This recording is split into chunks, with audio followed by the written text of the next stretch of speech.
Europe 1. Avec les sorties ciné de la semaine, signé Laurie Choleva dans quelques minutes. Bonjour Laurie. Bonjour Dimitri, bonjour Anissa. Bonjour à tous. On va voir quoi cette semaine? 2 thrillers, l'un en milieu pédiatrique, L'intérêt d'Adam, et un autre futuriste, Dalloway. Le livre du jour également. Bonjour Nicolas Caro. Bonjour Dimitri. Alors ce matin, pas un roman, le nouveau Philippe Delerme. Mais oui, Philippe Delerme, inutile de le présenter, la première gorgée de bière. Vous savez qu'il s'en vend encore 200 ou 300 par semaine. Ça date de 97. Les plaisirs minuscules, et ben pour moi, la sortie d'un nouveau Delerme, ça fait partie de ces plaisirs-là. Et le revoilà donc avec Le suicide exalté de Charles Dickens au seuil. Drôle de titre quand même. N'est-ce pas intriguant? En fait, Philippe Delerme parle des dernières années de Charles Dickens. Il est mort jeune, Dickens, 58 ans, mais c'était une superstar.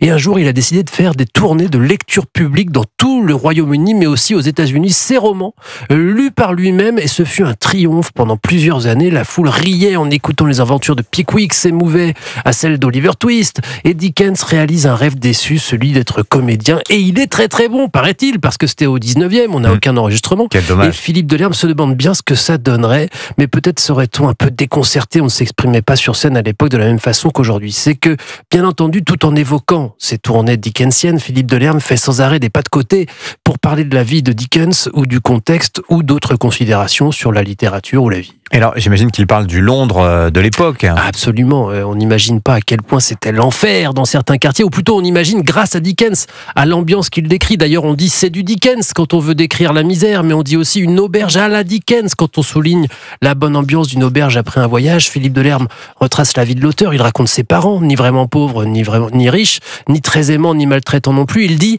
une absence totale de milieu social a fait de Dickens le romancier absolu. Pas mal. Et évidemment, il évoque les romans, Oliver Twist, David Copperfield, De Grandes Espérances, Le Chant de Noël, etc. Chacun son préféré. Ça donne aussi furieusement envie de lire ou relire Dickens. Le suicide exalté de Charles Dickens. Merci Nicolas. 200 à 300 gorgées de bière par semaine. C'est fou, hein. C'est incroyable. Ça fait 15 000 par an et ça fait 25 ans, 30 ans que ça dure pratiquement. Ouais, incroyable. Wow, incroyable. J'adore ce genre de petites anecdotes. Le cinéma, Laurie Choleva à présent, avec un film coup de poing cette semaine qui se déroule dans le milieu de la pédiatrie. Oui, L'intérêt d'Adam de Laure Mandel avec Anna Maria Bartolomei ou encore Léa Drucker. C'est l'histoire d'un petit garçon, Adam, de 4 ans, qui va être hospitalisé pour malnutrition. On se rend vite compte que sa maman, jouée par Anna Maria, va mal et est maltraitante, sans doute malgré elle. Lucie, l'infirmière en chef, incarnée par Léa Drucker, l'autorise quand même à rester auprès de son fils, au-delà des heures de visite fixées par le juge. Mais évidemment, la situation va déraper.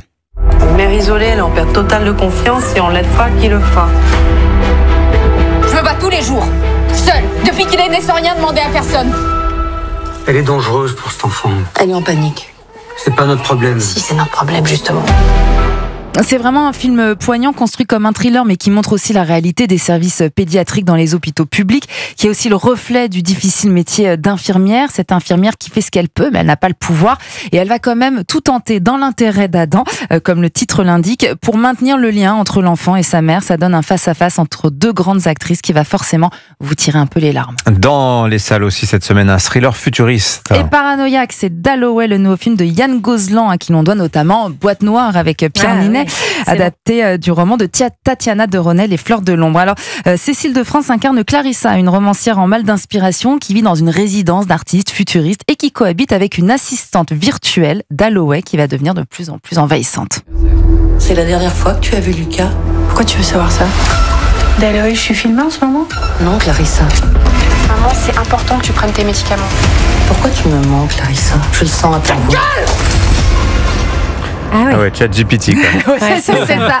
Mais qui dérape, c'est un thriller passionnant. Ça parle donc bien sûr d'intelligence artificielle. Ça soulève des questions que l'on se pose tous. Est-ce que les machines vont nous remplacer? Et puis surtout, qu'est-ce qui différencie l'IA des hommes? On vibre aux côtés de Cécile de France, mais aussi de Mylène Farmer, car c'est bien elle qui fait la voix de Dalloway. Et franchement, c'est la bonne idée du film. C'est Mylène Farmer. Oui, c'est Mylène Farmer. On peut se remettre, Jean, peut-être, qu'on identifie. C'est la dernière fois que tu as vu Lucas? Pourquoi tu veux savoir ça? Dalloway, je suis filmée en ce moment? Non, Clarissa. Ah oui, ça y est. qui va devenir de plus en plus intrusive. Ça y est, on la reconnaît, Mylène Farmer. Voilà, Dalloway, donc avec Cécile de France et la voix de Mylène Farmer, et puis l'intérêt d'Adam.